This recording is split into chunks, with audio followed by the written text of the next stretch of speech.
Hi, Cameron McCormick here. I'm at Full Swing headquarters hitting on a Pro 2 simulator, and I've created an everyday situation, an every person situation that we face inside a round of golf, and particularly players that are playing the PGA Championship at Bethpage Black, which is exactly where we are here. We're on hole number 5 at Bethpage. I've hit it left into the brushy kind of heavy rough, and I've got two options. I need to get it from 115 yards to the flag, probably 90 yards to the front. I've got a couple of options. I can go the low route or I can go the high route. And what I'm trying to equip you, the viewer out there, with is an understanding of how these players will accomplish one of these two strategies to get their ball up around the green or hopefully on the green, such that you yourself, when you're faced with these situations, you can do the exact same thing. So there are 3 steps to success here in controlling trajectory. I think of them as levers. The first lever that we will place is picking the appropriate club. So let's say we're going the low route. I'm going to try and punch it underneath this first tree limb in front of me. It's about 40, 50 yards in front. Like I said, it's 115 yards to the hole. The first lever is club selection. 115 yards is a short distance for me to hit a 7-iron, but yet I'm going to punch it. I'm going to be hitting a low shot. And so lower loft on the club is going to help me do that. The second step that we're going to take is I'm going to make a modification at address. So my normal ball position for a 7-iron is going to be adjusted backwards. And the reason for that adjustment backwards is I want to catch the ball earlier in the swing arc or on a more descending part of that swing arc. That's called angle of attack. So that's a normal ball position with 7-iron. This is what I'm going to do. I'm going to shift my stance more to the target so the ball position itself shifts to the more rearward side. I'm therefore catching the ball as the club's traveling more downward, and as it's traveling downward, the loft is also looking down. So that's the second lever that we're going to adjust to allow us to be successful when we want to create lower launch trajectory.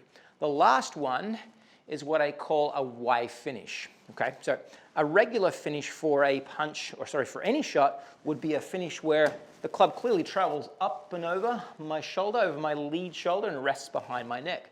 But in the case of hitting a punch shot with a 7-iron, after that address adjustment, I am going to try and hold the club head below the handle. I'm going to create this shape that we'll call a Y. My arms relatively extended close together, and the club head below, like the club itself, the shaft, is forming the tail of the letter Y.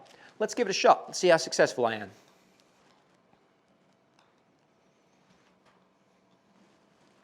"115 yards, adjusted with 7-iron, ball back in the stance, and a Y finish.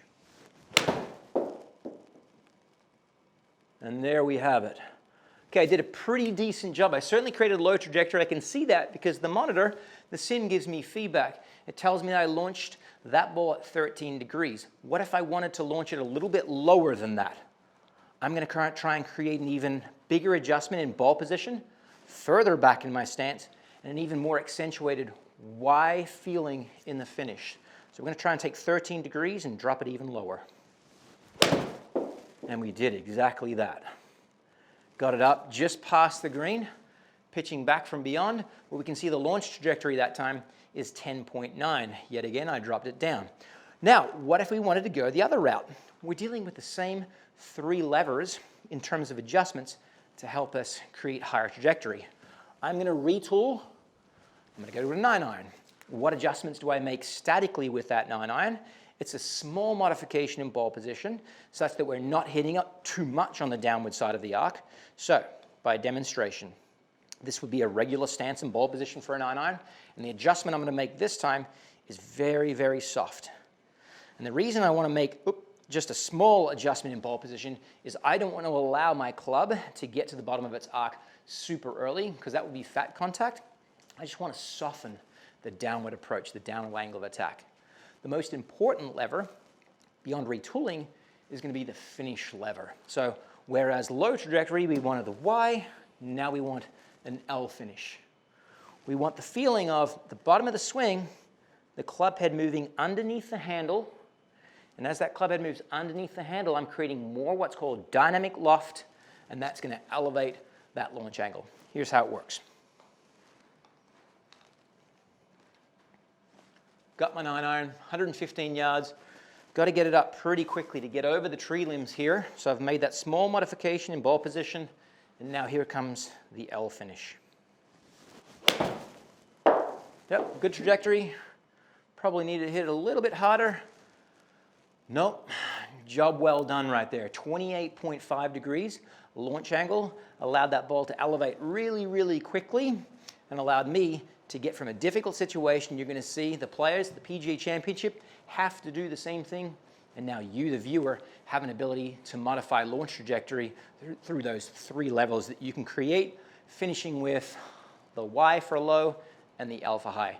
Give it a try, and you're sure to start shooting better scores.